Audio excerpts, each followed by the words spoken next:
Hey guys, it's your girl Anna. Welcome back to my channel. If it's your first time here, thanks for tuning in. Today I'm going to share with you 4 ways women self-sabotage when dating men. When you're single and dating, it can feel like you're in dating school. Every day there's a new lesson, every day there's something new to learn. However, the more you know, the easier the process becomes.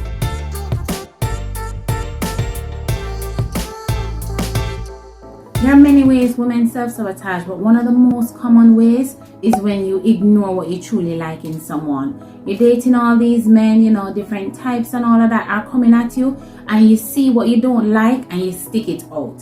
That's you self-sabotaging. If somebody is not measuring up to what you're looking for in a partner, you should not be entertaining them for too long, right? It may take a little time to figure that out, but the moment you realize that this is not working for you, you should actually let that situation go. Not only that, you're wasting all that time that you can't get back. So ignoring what you truly like is the first way that you self-sabotage. And it's very common because you're so eager, you want to ensure that you land a partner. Maybe you've been going through a little dating drought. You haven't seen anyone for a while, and now that you're back, the first person that comes along doesn't really measure up, but you continue to play along with that person, hoping that they may improve and become the one for you. When what you should actually do in a situation like that is let that person go and move on to the next. Even if letting that person go means you're by yourself for a little while, do that. It's better that way than you self-sabotage by just taking on everything that you know is not measuring up, and you're trying to fix everything to make it work, to suit your situation. Don't put yourself through that. You're just making your life harder. And dating in itself, as I've always said, is not as easy as it looks, right? It only becomes easy when you exercise the tools and techniques that you learn over time. So the more information you have, the better you are to navigate the dating game, really. So ignoring what you truly like is one way that you self-sabotage during the dating process. Another common way that women self-sabotage is pretending that they don't want to be in a relationship. I get why you might do that. You don't want to come across as desperate. You don't want this man to think I just need a man in my life right now and all of that. But at the same time, you don't want to give the wrong impression. If you know your end goal is a relationship, don't hide that fact. There are ways to communicate with a man that does not give off that air of desperation, but at the same time tells him that I'm not here for some casual fling. So you want to ensure that the message that he gets is actually the correct message. So don't pretend that you don't want to be in a relationship. What you need to do is take the necessary actions that show that this matters to me, right, as a goal. However, in engaging you, it's a matter of you measuring up to my standards, and you do that over time. So you're not going to rush the pace of things. You're not going to force a vibe where there is no vibe because you just need a relationship and he's here right now, so this has to be the person. You're also going to be willing to walk away and all of that. But pretending you don't want a relationship is a way you self-sabotage, because this person could maybe have an interest in you on a deeper level, but if you're giving off the wrong energy, he might say, okay, she's not serious, she doesn't really want a relationship, so let me move on to someone else that might. And you don't want to miss out on chances that come your way, right?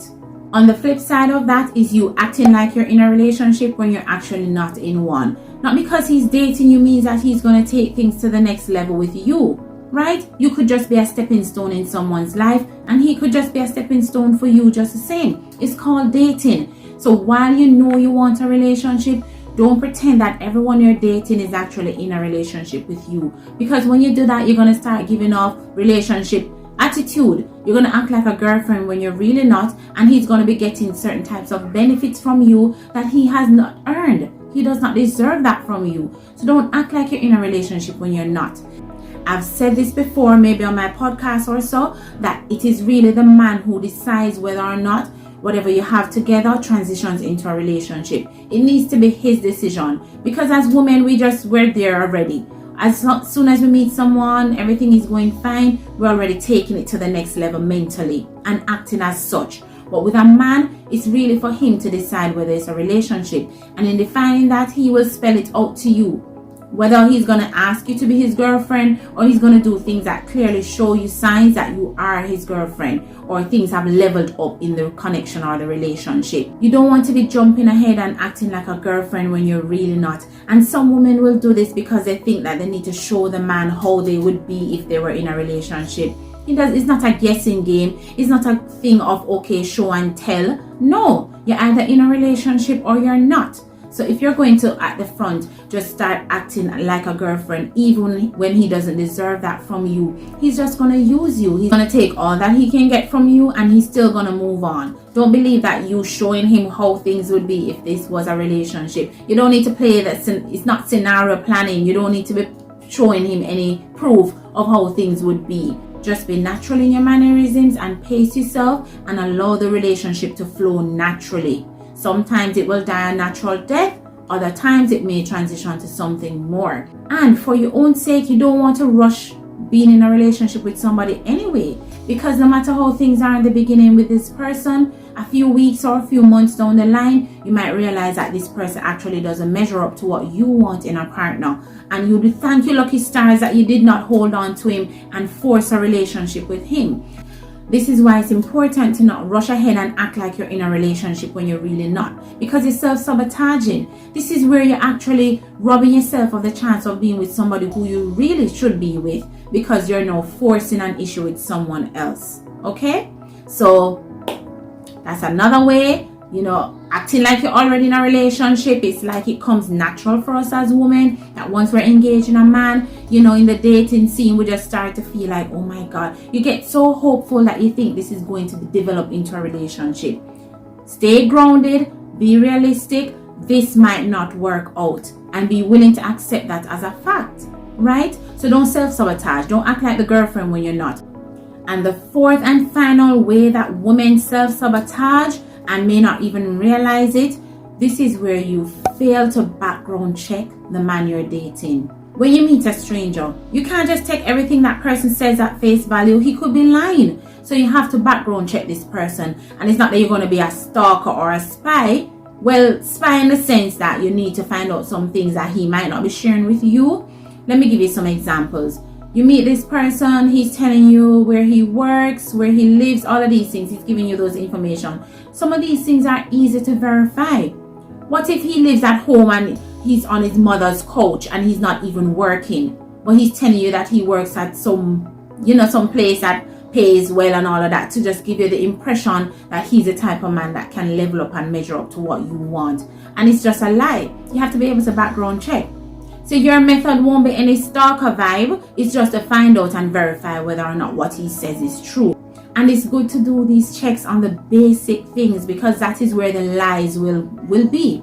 So if he tells you that he works at X place, a simple phone call just to find out, hey, can I speak to John Brown? And then they tell you to hold the transfer and you just hang up the phone. It doesn't necessarily mean that you need to get through to him on the phone. Once he picks up on the other line, that's proof. You don't want that, because then he's going to wonder why you're calling him, and that's going to make you look creepy. You just want the information. So you're going to call the office, ask to speak to him, and then hopefully they'll just say hold for transfer, and then you're able to hang up the phone. Yeah, so you just want a quick check to see whether or not it's a way of verifying information that you're receiving. You don't want to be 6 months down the line with this person to realize that half of what he told you was a lie. So any information you get that can be easily verified, you do so. But only verify things that are not going to make you look creepy, okay? You're not going to do the stalker vibe thing where, every little thing he says, you're going to try and verify. If he says he doesn't have a girlfriend, you're going to start stalking him to see if he's hanging out with other women. You don't want to do that, because even if he's single, he can be dating other women, and that's allowed, because you are allowed to date other men. So ease down on the things you want to verify, but basic simple things that are verifiable without you crossing any boundaries or actually being too invasive in his personal space, fine. Find that out on your own time and everything. And sometimes the same men, the information they're giving you, they themselves will also tell on themselves.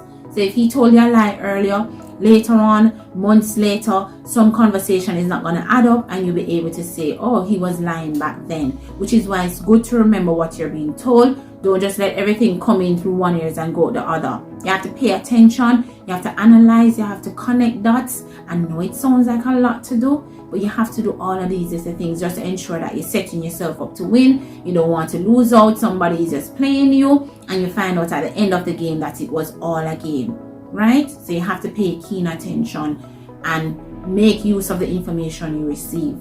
Right, so as I recap, you don't want to ignore the things that you know you really want, to just settle with somebody that comes along and everything that they bring to the table, all because you don't want to be single. No matter if you are going through a drought, don't do that. Another thing is, you don't want to pretend that you don't want a relationship when you know you want a relationship.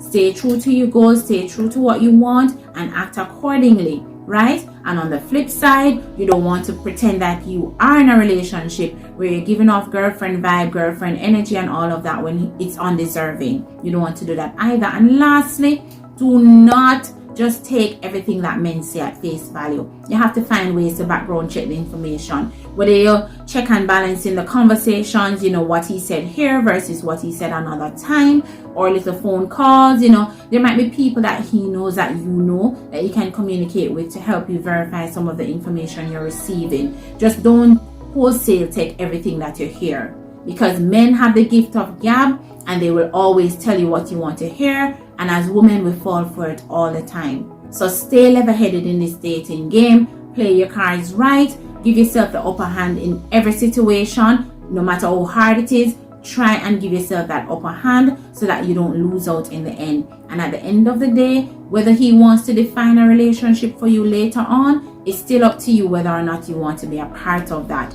You still hold all the cards, you play those cards right, and give yourself that leverage to win in any situation that you're in, and increase your chances of finding the one that's actually right for you.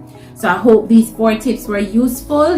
Stop self-sabotaging. There are other ways you self-sabotage. I might just write a blog about that, on the other ways that women self-sabotage. So check that out. Be sure to follow my blog. I have a podcast as well. I haven't posted recently, but there's content there and I'm going to be adding more.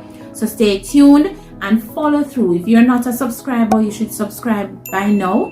I'm here to help, my high value women. We're not love and all of that. You're not here to just have men play you and lose all the time just because of a lack of awareness. Sometimes awareness can take you much further.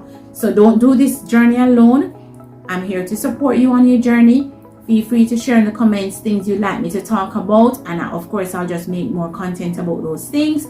So thanks for tuning in, and I'll see you next time.